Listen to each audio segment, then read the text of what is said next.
شروع کرتی ہوں اللہ کے نام سے جو بڑا مہربان نہایت رحم کرنے والا ہے۔ اللہ تعالیٰ نے حضرت محمد صلی اللہ علیہ وآلہ وسلم کو حضرت ماریہ قبطیہ رضی اللہ تعالی عنہا کے بطن سے ایک بیٹا عطا کیا، جس کا نام اللہ تعالیٰ کے حکم سے حضرت ابراہیم رضی اللہ تعالی عنہ رکھا گیا۔ حضرت ابراہیم کی پیدائش مدینہ منورہ میں عالیہ کے مقام پر ہوئی۔ جب حضرت ابو رافع رضی اللہ تعالی عنہ کو رسول اللہ صلی اللہ علیہ وسلم کے گھر میں بیٹے کی ولادت کے بارے میں علم ہوا تو حضرت ابو رافع مدینہ منورہ میں رسول اللہ کے پاس بھاگے بھاگے آئے۔ آپ نے رسول اللہ کو خوشخبری سنائی کہ اللہ تعالیٰ نے آپ کو ایک ننھا سا بیٹا عطا کیا ہے۔ جب رسول اللہ صلی اللہ علیہ وآلہ وسلم نے آپ کی زبان سے یہ الفاظ سنے تو حضرت ابو رافع کو ایک غلام بطور انعام عطا کر دیا۔ عین اسی وقت حضرت جبرائیل علیہ السلام آپ کی بارگاہ رسالت میں پیش ہو کر یا ابا ابراہیم پکارنے لگے۔ یہ الفاظ سن کر رسول اللہ بہت ہی خوش ہوئے۔ آپ نے اپنے بیٹے کی خوشی میں 2 مینڈھے بطور عقیقہ ذبح کیے۔ آقا و دو جہاں نے اپنے بیٹے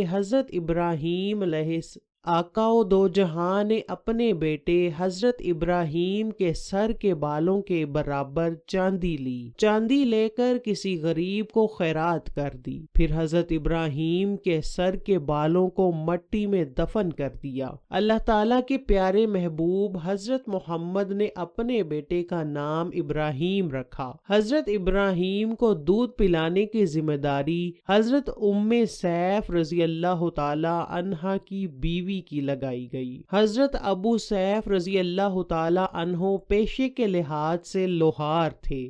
رسول اللہ اپنے بیٹے ابراہیم سے بہت ہی پیار کرتے تھے۔ حضرت انس رضی اللہ تعالی عنہ سے مروی ہے کہ ہم نبی کریم کے ہمراہ حضرت ابو سیف کے گھر گئے۔ وہ اپنے لوہار کے کام میں مصروف تھے کہ ان کے گھر میں بہت زیادہ دھواں تھا۔ ابو سیف کے گھر میں یہ منظر دیکھتے ہی آپ صلی اللہ علیہ وسلم کے آنکھوں سے آنسو جاری ہو گئے۔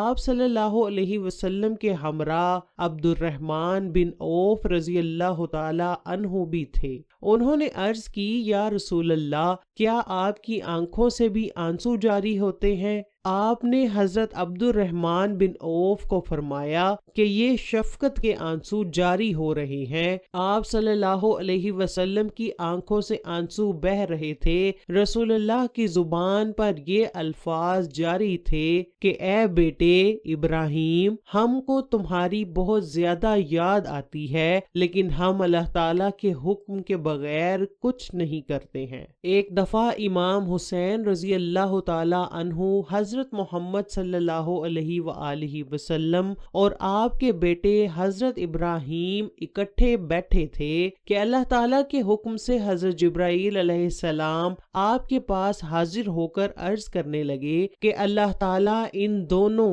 حضرت ابراہیم آپ کے بیٹے اور حضرت امام حسین حضرت فاطمہ رضی اللہ تعالی عنہا کے بیٹے کو زندہ نہیں رکھے گا۔ ان میں سے ایک کو اللہ تعالیٰ چند دنوں کے اندر اپنے پاس بلا لے گا۔ رسول اللہ نے اللہ تعالیٰ سے امام حسین کو زندہ رہنے کی درخواست کی۔ اس قصہ کے 3 دن بعد آپ صلی اللہ علیہ وآلہ وسلم کے بیٹے حضرت ابراہیم کا وصال ہو گیا۔ حضرت ابراہیم کے وصال کے بعد حضرت محمد جب بھی حضرت امام حسین کو کسی جگہ بھی دیکھتے تو حضرت امام حسین کو گلے لگا کر امام حسین کا چہرہ مبارک کو بوسہ دیتے ہوئے یہ فرمایا کرتے تھے، یعنی میں نے امام حسین پر اپنے بیٹے حضرت ابراہیم کو قربان کیا۔ اس زمانے میں عربوں کا یہ ماننا تھا کہ جب بھی کسی بڑے معزز آدمی کا انتقال ہوتا تھا تو اللہ تعالیٰ اسی وقت چاند اور سورج گرہن لگا دیتا تھا۔